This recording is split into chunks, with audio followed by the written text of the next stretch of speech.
చంద్రబాబు తీరు కుంభకర్ణుడి మాదిరిగా ఉందన్నారు వైఎస్ఆర్సీపీ అధినేత వైఎస్ జగన్.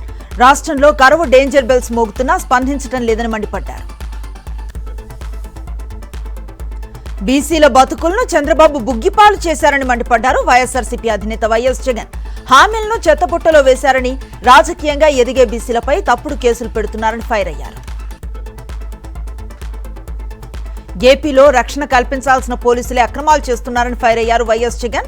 ప్రజలు ఎవరిని నమ్మాలి, ఎవరికి ఫిర్యాదు చేయాలని నిలదీశారు. కూటమి సర్కార్ అధికారంలోకి వచ్చాక ప్రొద్దుటూరు అసాంఘిక కార్యకలాపాలకు అడ్డాగా మారిందన్నారు మాజీ ఎమ్మెల్యే రాచమల్లు శివప్రసాద్ రెడ్డి. తెల్లవారుజాము నుంచే బెల్ట్ షాపుల్లో విచ్చలవిడిగా మద్యం విక్రయిస్తున్నారని మండిపడ్డారు. రేవంత్ రెడ్డి పాలన అంటే భూములు అమ్మటం అంటూ మండిపడ్డారు మాజీ మంత్రి హరీష్ రావు. బొంద పెట్టడానికి కూడా స్థలం లేకుండా అమ్మేస్తున్నారని ఫైర్ అయ్యారు. తిరుపతిలో 4 అంతస్తుల భవనం కుప్పకూలింది. శిథిలాల కింద పలువురు చిక్కుకున్నట్లుగా తెలుస్తోంది. ఘటనా స్థలంలో సహాయక చర్యలు కొనసాగుతున్నాయి. టాలీవుడ్ యువ డైరెక్టర్ పవన్ ను పోలీసులు అరెస్ట్ చేశారు. పెళ్లి చేసుకుంటానని హామీ ఇచ్చి మోసం చేశాడంటూ ఓ నటి ఇచ్చిన ఫిర్యాదుతో అదుపులోకి తీసుకున్నారు. శ్రీ సత్యసాయి జిల్లా రాగానేపల్లిలో అధికారం అండతో టీడీపీ నేతలు రెచ్చిపోతున్నారు. ఒంటరి మహిళకు చెందిన భూమిని కబ్జా చేసేందుకు యత్నించారు.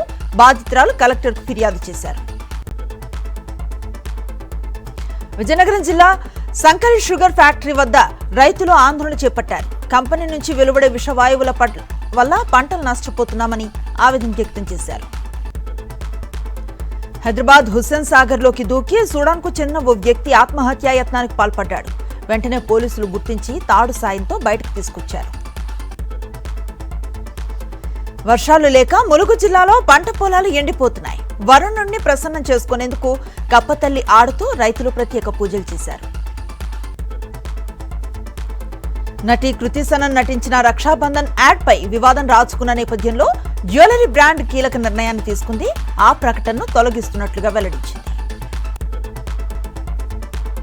ఢిల్లీలో రోడ్డు ప్రమాదం జరిగింది. ఆర్టీసీ బస్ చెత్త తరలిస్తున్న డీసీఎం వాహనాన్ని ఢీకొన్నాయి. దీంతో కాసేపు అక్కడ ట్రాఫిక్ జామ్ ఏర్పడింది.